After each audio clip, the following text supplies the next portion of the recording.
Hey, welcome to this video, everybody. Doug Barry here. I appreciate you being with me as always. Going to jump right into this.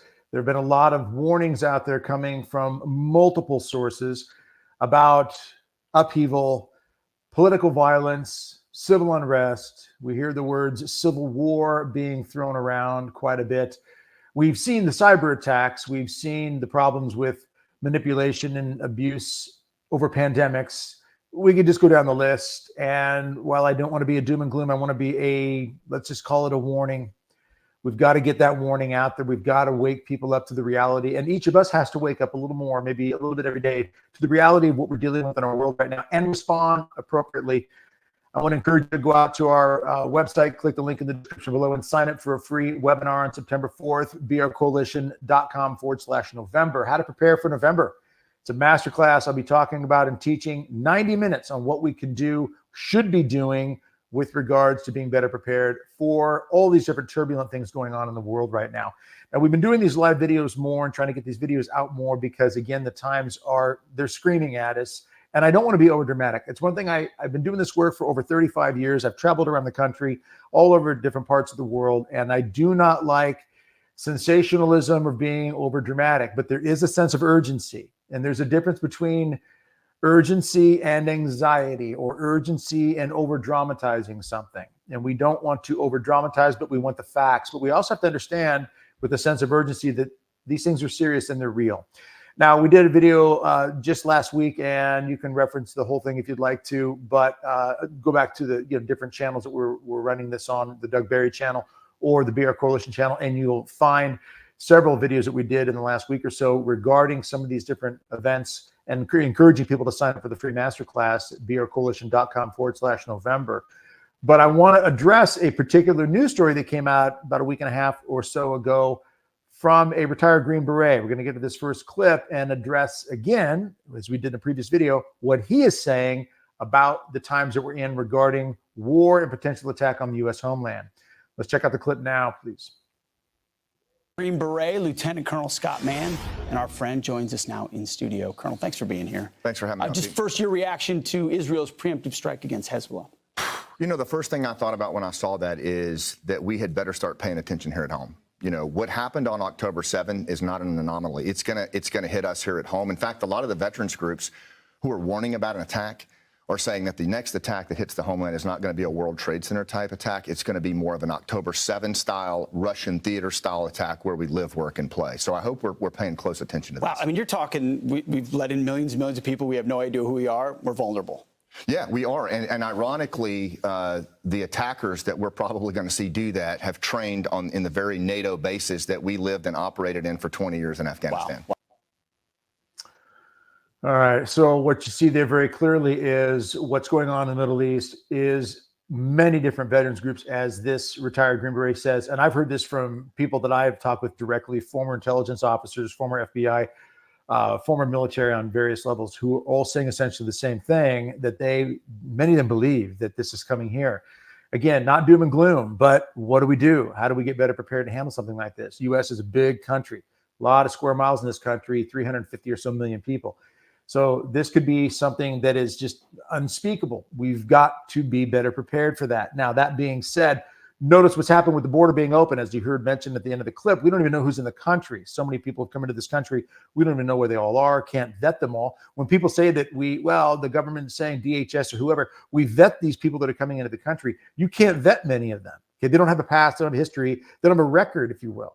Some countries, like the Middle East, like Afghanistan and places like that, they don't hold records for a lot of these people on the level that we're used to here in America. So, for example, you've got gang members coming in from Venezuela. We know this for a fact. There have been reports of a gang that has been told by its higher-ups in Venezuela to create havoc, shoot at cops, and so forth here in America. Some of these gang members have, in fact, taken over an apartment complex in Aurora, Colorado.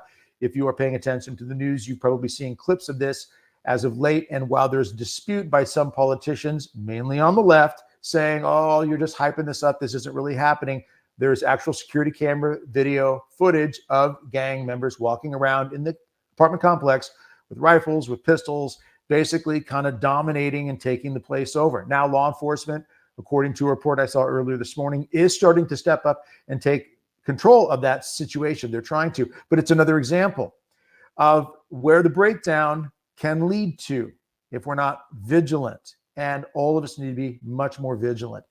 All right, this is something, though, that the Green Beret continues to talk about. I want to hit this next clip and address why they're getting this information, how they're getting this information about a potential attack on U.S. soil. Let's roll that clip. Remember that the guys and girls that picked up the phone when we abandoned Afghanistan 3 years ago and the government didn't were veterans who had worked with intelligence professionals and special operators out of Afghanistan. Well, we never hung up the phone. We paid for safe houses, medical supplies, food drops. And these individuals that we trained to collect information have continued to give us information about what's coming. And what they're telling us is there's 20 plus terror groups in Afghanistan. The son of Osama bin Laden, Hamza bin Laden, is alive and well and planning operations. He's married to Mullah Omar's daughter, Zawahiri's daughter. That's an unholy marriage right there. And Haqqani's daughter. And it's coming our way. In fact, we think they're late stage preparation right now. And we're hearing it from some very vetted sources who frankly don't trust our government to give them that information because of the way they left them. And the fact that our government is given $80 million of taxpayer money every 10 days to the Taliban, I mean, it's almost, you have to ask yourself, what planet am I on right now at this 3-year anniversary? Yeah, the 3-year anniversary he's talking about is Abbey Gate, when we had 13 U.S. troops that were killed as they were exiting Afghanistan in an unbelievably irresponsible act of the U.S. military leaving Afghanistan at the request, of course, the current administration. So at the command of the current administration, rather. Point here is the information is coming from people that are on the ground over there, just as that information is coming from other sources about other problems that we're facing in our country and could be facing on a much deeper level, especially with the election getting closer and everybody's expecting some sort of, call it a black swan event or something else out there that could shake us up to the point where, whether it's martial law that's being declared and you can't have an election, or whether you've got breakdown in the political violence. Here's a headline, of course, that has come out referencing that, of how you've got law enforcement, current and former, that are actually trying to put together some sort of strategy to deal with potential political violence at polling booths.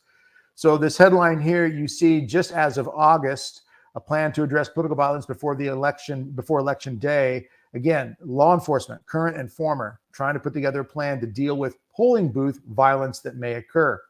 Now, this is one of many headlines, many videos that are out there of people who are saying that they fully expect that there will be some sort of chaos, some sort of political violence.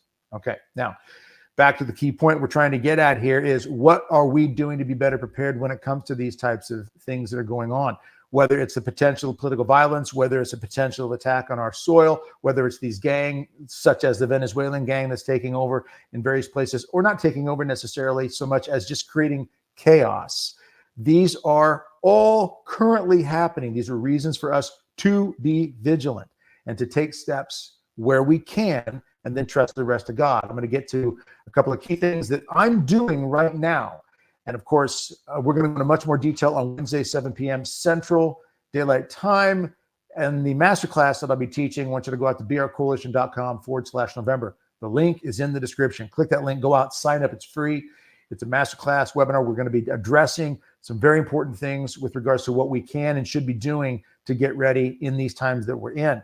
Look, as the saying goes, and it's one of my favorite quotes, is really the worst time to start digging a well is when you're thirsty. We've got to be thinking in advance what we should be doing so that we are better prepared for that. So before I get to that, though, I want you to think about another key area that we've been hit with in recent months and recent years, in fact, and that is cyber attacks. Now, I've talked to many people who are in that world, EMP Commission, you name it, and they point out we have had so many data breaches. This particular slide shows you how we've had Human Health Services data breaches from 2016 to 2023. That doesn't even include what's happened in 2024. Look at the increase, though. And look, in the blue that you see there is pointing out the ones that are unresolved, the ones that have not been solved. In other words, you have 532 cases. These are in particular cases. Sometimes you've got thousands or tens of thousands of people's personal information, healthcare information, that has now been hacked. Okay, this is all cyber hacking sort of episode. Okay, so what we've got here are cyber attacks that are ramping up. Some of you are familiar with the health United Healthcare scenario that took place. When United Healthcare was hacked back in the spring, around February or so, that would fit very much into this whole graph that you just saw. They were hit and paid a ransom of over $22 or so million to the ransomware hackers. That was one of many.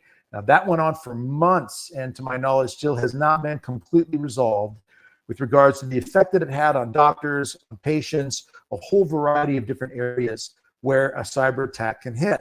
Now, we're not even addressing the news headlines in this video right now of the cyber attacks that have hit water treatment plants, or that the IT outage that took place just several weeks back from the time we're recording this and doing this live, the IT outage that affected airlines all over the world, in fact. Right? So we've got these cyber attacks. We've got these potential political unrest moments. We've got gangs that are ramping up more so in America. We've got threat of war on our soil. I know this is heavy. I'm not trying to weigh this down on anybody. We cannot bury our heads in the sand, though. We haven't even addressed other areas where we've got problems. I'm not going to get into all of them right now. Those are some of the key ones right there. There's manipulation of the food industry. There's all sorts of problems in our schools and our law enforcement and the judicial system and so forth. We've got all these different areas where we have seen corruption and breach of trust. We've got confidence issues. We've got problems in the church. We've got all sorts of things going on here. You cannot say that this is not a diabolical problem. At its root, it is a diabolical issue. And we've been warned, Our Lady of Fatima, who is always over my left shoulder in these videos and these lives, when Sister Lucia, one of the three seers of Fatima in 1917, later in her life, she was clear that we would go through an age of diabolical disorientation. So we've got a breakdown of morality, a lot of communism and socialism and Marxism type movements that have taken place over the last 100+ years in America. Check out the U.S. Grace Force podcast as of late. Father Chad Ripperger and Michael Del Rosso, both speaking on subversion tactics of communism in America. These things are ongoing, have been ongoing for quite some time. Okay, bottom line, what do we do? What am I doing particularly to help get ready for these types of things that are going on in our world right now? I'll be honest with you. This can be heavy and it can be overwhelming. And there are times when I sit on the edge of my bed, so to speak, or on the couch or in a chair somewhere late at night with the face buried in the hands, literally or figuratively, as I know many of you do too, and you just wonder, Lord, where's this going? Where are you? What do we do? You and I cannot save this world. One major election is not going to save the world. It's important that we do the best we can to get a fair election, and not just federal level, but even state level. We've got to do the best we can in those areas. Absolutely. That's part of the bigger picture. But the bottom line is we do best we can with what we have, and then we trust the rest of God. But we do have to do the best we can with what we have. Therein lies the problem for some people. For some of you, this is going to be brand new. I hadn't thought about some of this way. You put all these pieces together, you stack all these threats up on top of one another, and it gets a little overwhelming. I don't want to overwhelm. I don't want anybody to be anxious. It's about urgency, but it's about preparation too, spiritually and naturally. So what am I doing personally? I'm going to hit you with a few ideas here. And then, of course, on Wednesday, September 4th, in the masterclass, we're going to go into much more detail on this. But I do want to hit you with this right now. Spiritually speaking, deep in the prayer life. That's what I'm doing. I don't miss a day without the rosary. I mean, I don't go a day without praying the rosary. Our Lady has asked for that. Notice in Fatima, by the way, for those of you who are familiar with Our Lady of Fatima, what she said. She didn't say you're going to save the world through better deals and treaties and better economy. Those things have their place. There's no question. But what did she say she wanted us all to do in Fatima? She said, pray the rosary. How often? Every day. That's what Our Lady asked for. Prayer, sacrifice, fasting, turn your hearts back to my son. Think of the scripture verse that talks about God saying to us, to the prophet, when you turn back to me and turn from your wicked ways, then I'll heal your land. So this spiritual aspect, we cannot deny it. So first and foremost, I got to look in the mirror and I got to work on this first. So I get the confession regularly. I get my daily rosary in. I make visits to the Blessed Sacrament. I try to get the daily mass throughout the week when I can. These are the things that I try to do. I try to do fasting. I try to do sacrifices. I try to make that spiritual life the thing that I have most control over because of my own free will. I make that a priority. Second, I take care of my physical well-being by making sure I'm exercising, working out, getting strong, watching my diet. I want to be able to be mobile. I want to be able to pivot, move, adapt to the circumstances. If war breaks out, if I got to hustle fast, if there's a natural disaster, if something terrible happens in my life and I got to move from A to B quickly, I want to be able to do that. The healthier I am, the stronger I am, I want to be able to do it anyway. Now, some of you out there are older and you're thinking, I can't do it. I got bad knees. I'm in my 70s. I just can't. We've got to stop with the excuses. You can improve. You can improve by simply improving your diet. There was a video that I saw recently of an actor. I can't quote the name. I don't know him very well, but I do know he said something I thought very well in an interview. He said it very powerfully. He said, when you make excuses, you give power to the excuse. I can't do much today because I didn't sleep well last night. I'm really still kind of tired. I got a headache. I got this, I got that. Therefore, because of this, I can't do this. The excuses that we make, we are giving power over to, and it's limiting the progress we can then take care of. So I take care of my health. I watch my diet. I try to eat better. I try to make sure that I'm strong and healthy best I can. Then on a natural level, I store up the extra food, the water. I take care of the shelter. I take care of some medical. I have a plan B. Again, details we're going to get into in the masterclass that we're going to do on September 4th, 7 p.m. Central. Click the link in the description below. Go sign up for it, brcoalition.com/November. It's free. Go sign up for it. Share this information with others. Get other people on board. The best thing we can do right now is take steps now. Start digging the well now, not later when we're thirsty. In other words, when everything, if that does all collapse or war does break out, then we're scratching our heads wondering what we're going to do. That's the wrong time. Okay, the lights are glaring at us right now. The horns are blaring at us right now. Even the retired Green Beret that you saw the clip of earlier in the full interview, he makes that clear. The dashboard is not just lit up. He says it's smoking with warnings. So again, masterclass September 4th. Go sign up for it. So naturally, yeah, I'm taking care of the health. I'm taking care of the crossing the T's, dotting the I's with food, water, shelter, and so forth.